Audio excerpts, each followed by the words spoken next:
উম, একবার ভাবুন তো, ৩২ কেজি খাবার খাওয়া হলো, এরপর ধরুন ২ মাসেরও বেশি সময়, আরও নির্দিষ্ট করে বললে ঠিক ৬৪ দিন।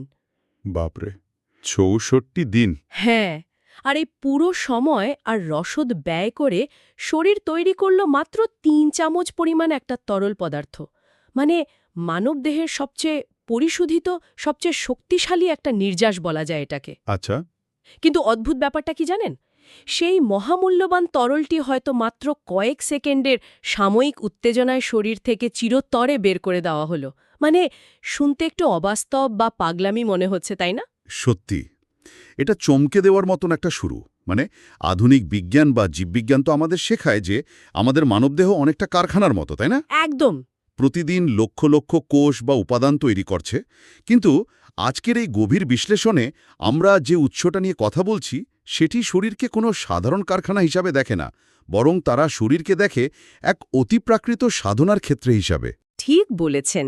তো আজকের এই চুলচেরা বিশ্লেষণের মূল উৎস হল রেখা সরকার নামের একটি ইউটিউব চ্যানেলের অত্যন্ত কৌতূহলোদ্দীপক একটা ভিডিও। মানে এই ভিডিওটি মূলত প্রাচীন আধ্যাত্মিকতা, তথাকথিত গুপ্তবিদ্যা এবং আধুনিক যুগের সম্পর্ক টিকিয়ে রাখার এক অদ্ভুত আর চমকপ্রদ সংমিশ্রণ।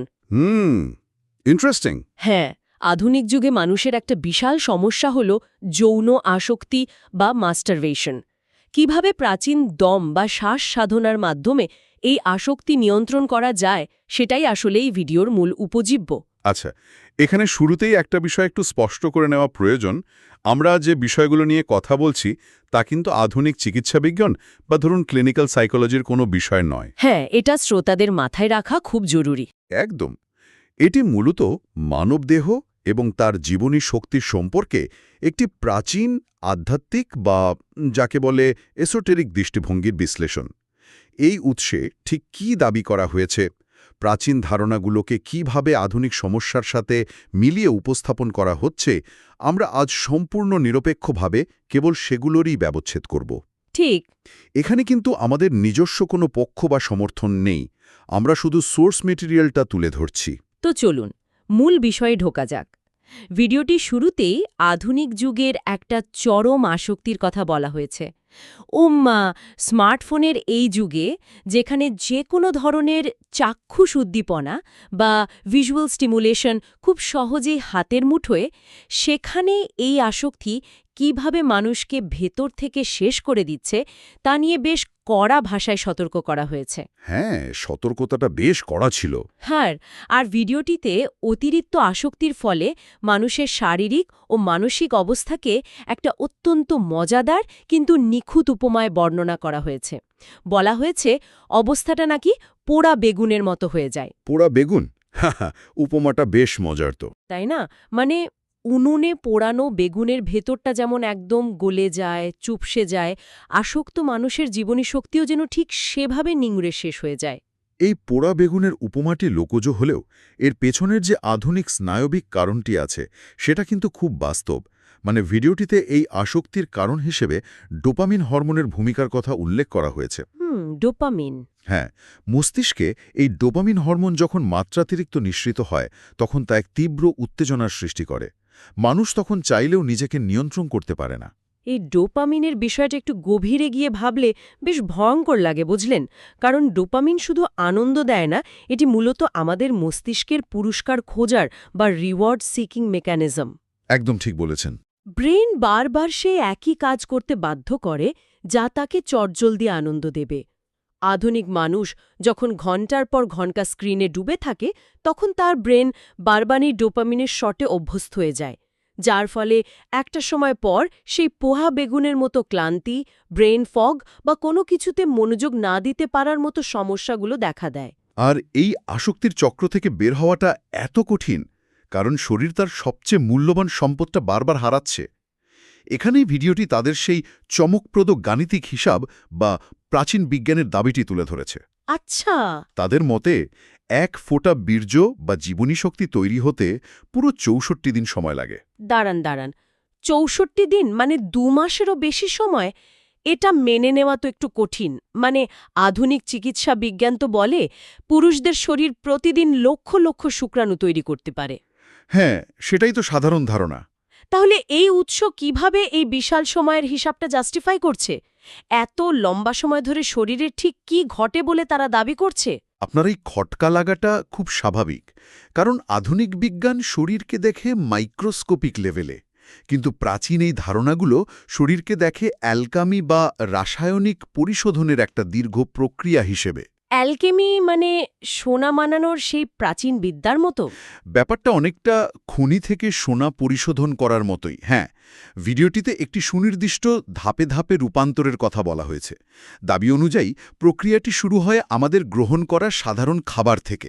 আচ্ছা, প্রক্রিয়াটার ধাপগুলো তাহলে কি একটু খুলে বলবেন? ভিডিওর দাবি অনুযায়ী প্রথম ধাপে খাবার থেকে পুষ্টি তৈরি হতে সময় লাগে 5 দিন। 5 দিন গেল। হ্যাঁ, তারপর সেই পুষ্টি আরও পরিশোধিত হয়ে রক্তে পরিণত হতে লাগে আরও 5 দিন। এরপর সেই রক্ত থেকে মাংস বা ফ্লেশ তৈরি হতে লাগে 5 দিন। ওকে, মানে 15 দিন পার হলো। ঠিক, এরপর সেই মাংস থেকে টিস্যু বা ফ্যাট তৈরি হতে লাগে 10 দিন। সেই ফ্যাট রূপান্তরিত হয়ে অস্থিমজ্জা বা বোন ম্যারো তৈরি হতে লাগে 20 দিন।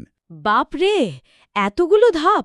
আর সবশেষে এই অস্থিমজ্জা থেকে আরও পরিশোধিত হয়ে তৈরি হয় সেই চূড়ান্ত জীবনী শক্তি বা বীর্য। তার মানে এটা একটা ধারাবাহিক ফিল্ট্রেশন বা ছাঁকনির মতো কাজ করছে। স্থূল খাবার থেকে শুরু হয়ে ধাপে ধাপে সূক্ষ্ম থেকে সূক্ষ্মতর উপাদানে পরিণত হচ্ছে। ঠিক তাই, আর পরিমাণের হিসাবটাও তারা এই যুক্তিতেই দাঁড় করিয়েছে। ভিডিওতে দাবি করা হয়েছে একজন মানুষ যখন 32 কেজি সাধারণ খাবার খায়, এতগুলো ধাপ পার হয়ে তা থেকে মাত্র 700 মিলি রক্ত তৈরি হয়। মাত্র 700 মিলি? হ্যাঁ, আর সেই 700 মিলি রক্ত থেকে পরিশ্রুত হয়ে তৈরি হয় মাত্র 15 ml বা 3 চামচ পরিমাণ বীর্য। 32 কেজি খাবার থেকে শেষ পর্যন্ত মাত্র 3 চামচ। যদি তর্কের খাতিরে এই প্রাচীন হিসাবটাকে আমরা সত্যি বলেও ধরে নিই, তাহলে তো ব্যাপারটা সাংঘাতিক। সাংঘাতিক তো বটেই। শরীর তার পুরো মেটাবলিক সিস্টেমকে 2 মাস ধরে খাটিয়ে যে জিনিসটা তৈরি করছে, আসক্তির বশবর্তী হয়ে কেউ যদি সেটা নিয়মিত নষ্ট করে, তবে তো পুরো সিস্টেমটাই ধসে পড়ার কথা। ভিডিওতে কি এই অতিরিক্ত ক্ষয়ের ফলে শরীরে কি নেতিবাচক প্রভাব পড়ে সে সম্পর্কে নির্দিষ্ট করে কিছু বলা হয়েছে? হ্যাঁ, অবশ্যই বলা হয়েছে। উৎসটির দাবি অনুযায়ী যখন এই চূড়ান্ত শক্তির অপচয় ঘটানো হয়, তখন শরীর আবার সেই ঘাটতি পূরণের জন্য তার পেছনের ধাপগুলো থেকে রসদ টানতে শুরু করে। ও আচ্ছা, মানে রিভার্স একটা প্রসেস শুরু হয়। একদম, যার ফলে শরীরে নানা রকম ভয়ানক প্রভাব পড়ে। ভিডিওতে নির্দিষ্টভাবে কিডনি ড্যামেজ হওয়া, দৃষ্টিশক্তি কমে যাওয়া এবং শরীরে মারাত্মক ক্যালসিয়ামের ঘাটতি দেখা দেওয়ার কথা বলা হয়েছে। এমনকি সকালবেলা ঘুম থেকে ওঠার মতো প্রাথমিক শক্তিটুকুও নাকি মানুষ হারিয়ে ফেলে। এর মানে হল শরীর তার সবচেয়ে দামি রত্নটা খুব দ্রুত হারিয়ে ফেলছে, আর তা পূরণ করার মতো সময় বা রসদ তার কাছে থাকছে না। ব্যাপারটা অনেকটা ব্যাংক অ্যাকাউন্ট থেকে জমানো টাকা লাগামহীনভাবে খরচ করার মতো, যেখানে নতুন করে কোনো আয় হচ্ছে না। খুব সুন্দর তুলনা দিয়েছেন। তো এই বিশাল ক্ষতির বিষয়টা জানার পর স্বাভাবিকভাবেই যে প্রশ্নটা আসে, তাহলে উপায় কি? এই ক্ষতিকারক আসক্তি থেকে মুক্তির পথ কোথায়? এই প্রশ্নের উত্তর দিতে গিয়েই ভিডিওটি সমাধানের দিকে মোড় নিয়েছে। তারা শুধু সমস্যা দেখিয়েই থেমে থাকেনি, বরং কিছু অসাধারণ রূপকের সাহায্যে এই প্রবৃত্তি নিয়ন্ত্রণের কথা বলেছে। প্রাচীন জিনিসপত্রের রূপকের ব্যবহার তো খুব বেশি থাকে। ঠিক বলেছেন। প্রাচীন গ্রন্থগুলোতে সরাসরি বৈজ্ঞানিক ব্যাখ্যার চেয়ে রূপক বা মেটাফোরের ব্যবহার খুব সাধারণ। ভিডিওতে এমন 2টি শক্তিশালী রূপক ব্যবহার করা হয়েছে। হ্যাঁ, আমার ওই রূপক বুটো বেশ চমৎকার লেগেছে। প্রথমটা ছিল উনুনে জাল দেওয়া দুধের উপমা। সাধারণত যখন উনুনে দুধ জাল দেওয়া হয় এবং তা ফুটতে ফুটতে উথলে ওঠার উপক্রম হয়, তখন বুদ্ধিমানেরা কি করে? কি করে? তারা তো আর দুধের উপর থেকে চাপ দেয় না, বরং নিচ থেকে খড়ি বা কাঠ সরিয়ে নেয়। কাঠ সরিয়ে নিলেই আগুনের তাপ কমে যায় আর দুধও উপচে পড়ে না। একেবারে নিখুঁত। আর এই খড়ি সরিয়ে নেওয়ার মনস্তাত্ত্বিক সমতুল্য বিষয়টি কি হতে পারে? এর মানে হলো যে উদ্দীপনা বা চিন্তাগুলো আমাদের মনে কামনার আগুন জ্বালাচ্ছে, সেগুলোকে গোড়া থেকে সরিয়ে ফেলা। মানে ওই ভিজুয়াল স্টিমুলেশন বা উত্তেজনামূলক দৃশ্য থেকে নিজেকে দূরে রাখা, তাই তো? একদম তাই। আর দ্বিতীয় উপমাটি ছিল একটি চলন্ত ক্ষিপ্র ঘোড়ার।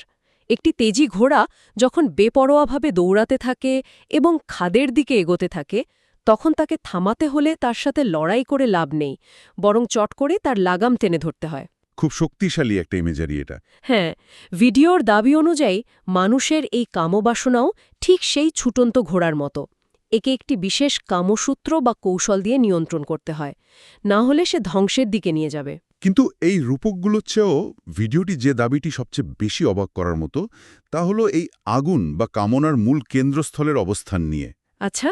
আমরা সাধারণত শারীরবৃত্তীয় দৃষ্টিকোণ থেকে মনে করি যে কামনার এই উত্তেজনা মূলত শরীরের নিচের অংশে, অর্থাৎ প্রজননতন্ত্রের আশেপাশে থাকে। কিন্তু ভিডিওটি এখানে সম্পূর্ণ একটা ভিন্ন এবং চমকপ্রদ দাবি করেছে। ঠিক। তারা বলছে মানবদেহের এই অগ্নির মূল কেন্দ্রস্থল কিন্তু শরীরের নিচের অংশে নয়, বরং এটি থাকে একেবারেই মস্তিষ্কে বা মস্তিষ্কে। হ্যাঁ, এখানেই ব্যাপারটা ইন্টারেস্টিং হয়ে যায়। ভিডিওতে অত্যন্ত চমৎকার একটা উপমা দেওয়া হয়েছে সাপের মণি। মানে রূপকথায় সাপের মাথায় যেমন তার মহামূল্যবান মণি থাকে, তেমনি মানুষের এই জীবনী শক্তির মূল কেন্দ্র হল মস্তিষ্ক। এই ধারণাটি প্রাচীন যোগশাস্ত্র এবং আধ্যাত্মিকতার একটি খুব পরিচিত দিক। প্রাচীন মুনি ঋষিরা বিশ্বাস করতেন যে কুণ্ডলিনী বা জীবনী শক্তি সুষুম্না কাণ্ড বেয়ে মস্তিষ্কের সহস্রার চক্রে অবস্থান করে। সহস্রার চক্র। হ্যাঁ, ভিডিওটির দাবি অনুযায়ী যখনই আসক্তি বা কামনার তীব্রতা বাড়ে তখন মস্তিষ্কের সেই শক্তির মণি তার স্থানচ্যুত হয়ে নিচের দিকে নামতে শুরু করে। আর ঠিক এই পতনের মুহূর্তেই প্রয়োজন হয় সেই ঘোড়ার লাগাম টেনে ধরার। থেকে যখন এই মণি বা জীবনী শক্তি নিচের দিকে নামতে শুরু করে তখন তাকে বাস্তবে কিভাবে থামানো যায়? দুধের নিচ থেকে কাঠ সরানো বা ঘোড়ার লাগাম টানার ব্যাপারটা তো রূপক, কিন্তু এর কি কোনো ব্যবহারিক প্রয়োগ বা কৌশল ভিডিওটিতে দেওয়া হয়েছে? হ্যাঁ, এবং এখান থেকেই আলোচনাটি তার সবচেয়ে রহস্যময় এবং গুপ্ত কৌশলের দিকে প্রবেশ করে। ভিডিওটিতে এই আসক্তি বা কামনার পতন রোধ করার জন্য অত্যন্ত নির্দিষ্ট একটি দমের সাধনা বা শ্বাস-প্রশ্বাসের কৌশলের কথা বলা হয়েছে। আচ্ছা। এই বিশেষ কৌশলটিকে তারা নাম দিয়েছে অক্ষয় মুদ্রা। আমি ভিডিওটির এই অংশটি খুব মনোযোগ দিয়ে দেখেছি এবং সত্যি বলতে কৌশলটির বর্ণনা এতটাই সুনির্দিষ্ট যে তা রীতিমতো অবাক করার মতো। তাই নাকি? হ্যাঁ, ভিডিওটিতে দাবি করা হয়েছে উত্তেজনার চরম মুহূর্তে যখন একজন মানুষের মনে হয় যে মস্তিষ্কের সেই মণির খসে নাভির নিচে নেমে আসছে, ঠিক সেই সময় তাকে ৩টি সুনির্দিষ্ট কাজ একসাথে করতে হবে। কাজ তিনটি ঠিক কি কি? এটা একটু বিস্তারিত বলা প্রয়োজন। অবশ্যই। প্রথমত, নিজের একটি হাতকে জ্ঞান মুদ্রায় রাখতে হবে। এখন যাদের জ্ঞান মুদ্রা সম্পর্কে ধারণা নেই তাদের জন্য একটু পরিষ্কার করে বলি। হ্যাঁ, বলাটা ভালো। জ্ঞান মুদ্রা হল হাতের একটি বিশেষ ভঙ্গি যেখানে তর্জনী বা ইন্ডেক্স ফিঙ্গারের ডগা দিয়ে বৃদ্ধাঙ্গুলি বা বুড়ো আঙ্গুলের ডগাকে আলতো করে ছুঁয়ে রাখতে হয়, আর বাকি 3টি আঙুল একেবারে সোজা করে রাখতে হয়। যোগব্যায়ামে এটি মনোসংযোগ বাড়ানোর জন্য খুব পরিচিত একটি মুদ্রা। বুঝতে পেরেছি। আর দ্বিতীয় কাজটি কি? দ্বিতীয় কাজটি হল অপর হাত দিয়ে সঙ্গিনীর ডান হাতের বৃদ্ধাঙ্গুলি বা বুড়ো আঙুল শক্ত করে চেপে ধরতে হবে। এই ব্যাপারটাও বেশ কৌতূহলোদ্দীপক। প্রাচীন এসোটেরিক বিজ্ঞান অনুযায়ী শরীরের ডান দিক এবং বাম দিক ভিন্ন ভিন্ন শক্তির প্রবাহ, যেমন ধরুন ইরা এবং পিঙ্গলা নাড়ি নিয়ন্ত্রণ করে। সঙ্গিনীর ডান হাতের বৃদ্ধাঙ্গুলি চেপে ধরার মাধ্যমে সম্ভবত সেই শক্তির বর্তনী বা এনার্জি সার্কিট বন্ধ করার একটি প্রাচীন ধারণাকে এখানে বোঝানো হয়েছে। হতে পারে, কিন্তু সবচেয়ে গুরুত্বপূর্ণ এবং চূড়ান্ত কাজ হল তৃতীয়টি। আচ্ছা, সেটা কি? ভিডিওটির নির্দেশ অনুযায়ী এই অবস্থায় এমন জোরে এবং গভীরভাবে শ্বাস বা দম টানতে হবে যাতে নিজের নাভি একেবারে পেটের ভেতর দিকে ঢুকে যায়। ওহ, এই শ্বাস টানার পেছনের যে লজিক বা যুক্তি উৎসটি দাঁড় করিয়েছে তা কিন্তু অত্যন্ত চিত্তাকর্ষক। হ্যাঁ, কি যুক্তি তাদের? তারা দাবি করছে যে যখন নাভি ভেতর দিকে টেনে গভীরভাবে শ্বাস নেওয়া হয় তখন শরীরের ভেতরে একটি ঊর্ধ্বমুখী শূন্যতা বা ভ্যাকিউম তৈরি হয়। এর ফলে যে জীবনী শক্তি বা বীর্য নিচের দিকে নামছিল তা পুনরায় ঊর্ধ্বগামী হয়ে মস্তিষ্কের দিকে ফিরে যায়। ভিডিওতে এটাকে খুব সুন্দর একটা গ্রামীণ উপমা দিয়ে বোঝানো হয়েছে। অনেকটা মটকা বা পাত্র থেকে জল মাটিতে পড়ার ঠিক আগের মুহূর্তে যেমন হাত দিয়ে টেনে পাত্রটিকে সোজা করে জল পড়ে যাওয়া রোধ করা হয়, এটি অনেকটা সেরকম। চমৎকার একটা উপমা। ভিডিওর নির্দেশ অনুযায়ী এভাবে গভীরভাবে ৩ বার শ্বাস টেনে ধীরে ধীরে নাক দিয়ে ছাড়লে শরীর শান্ত হয়, উত্তেজনা প্রশমিত হয় এবং সবচেয়ে বড় কথা, শক্তির অপচয় রোধ হয়। এই শ্বাস-প্রশ্বাসের মাধ্যমে স্নায়ুতন্ত্রকে শান্ত করার বিষয়টি কিন্তু আধুনিক বিজ্ঞানেও আংশিক স্বীকৃত। মানে গভীরভাবে শ্বাস নিলে আমাদের প্যারাসিম্প্যাথেটিক নার্ভাস সিস্টেম সক্রিয় হয়, যা শরীরকে শান্ত করতে সাহায্য করে। আচ্ছা। তবে এই নির্দিষ্ট মুদ্রার মাধ্যমে জীবনী শক্তি পুনরায় মস্তিষ্কে ফিরে যাওয়ার যে দাবি, সেটি সম্পূর্ণ প্রাচীন আধ্যাত্মিক বিশ্বাস। আমরা কিন্তু এটা বৈজ্ঞানিক সত্য হিসেবে বলছি না। হ্যাঁ, সেটা তো বটেই। কিন্তু আমার মনে হয় সবচেয়ে বড় খটকা বা প্রশ্নটা জাগে ভিডিওর শেষের দিককার কিছু দাবি শুনে। মানে এই সাধনা বা অক্ষয় মুদ্রার ফলে যে ফলাফল পাওয়ার কথা ভিডিওতে বলা হয়েছে, তা রীতিমতো বিশাল। কী রকম ফলাফল? তারা বলছে যে এই সাধনা নিয়মিত করলে একজন পুরুষ বিশ্বজয়ী বা নারীজয়ী হতে পারে। এমনকি এমন অদ্ভুত দাবিও করা হয়েছে যে এর ফলে সঙ্গিনী তার চরণদাসী হয়ে যাবে বা তার পায়ে পড়ে থাকবে। এই ব্যাপারটাকে আমরা কিভাবে বিশ্লেষণ করব? হুম, এটি খুবই গুরুত্বপূর্ণ একটি পর্যবেক্ষণ এবং এখানে আমাদের একটু ক্রিটিক্যাল হওয়া প্রয়োজন। উৎস উপাদানে ব্যবহৃত এই শব্দগুলো নারীজয়ী হওয়া বা সঙ্গিনীর চরণদাসী হওয়া শুনতে আধুনিক যুগে বেশ আপত্তিকর এবং পুরুষতান্ত্রিক মনে হতে পারে। হ্যাঁ, সেটাই তো। তবে প্রাচীন আধ্যাত্মিক গ্রন্থগুলোতে এই ধরনের শব্দগুলো প্রায়শই রূপক হিসাবে ব্যবহৃত হতো। এখানে বিশ্বজয়ী মানে হয়তো তলোয়ার দিয়ে পৃথিবী জয় করা নয়, বরং নিজের ভেতরের জগৎকে জয় করা। মানে বলতে চাইছেন নিজের প্রবৃত্তিকে নিয়ন্ত্রণ করতে পারেন চূড়ান্ত ক্ষমতা। ঠিক তাই।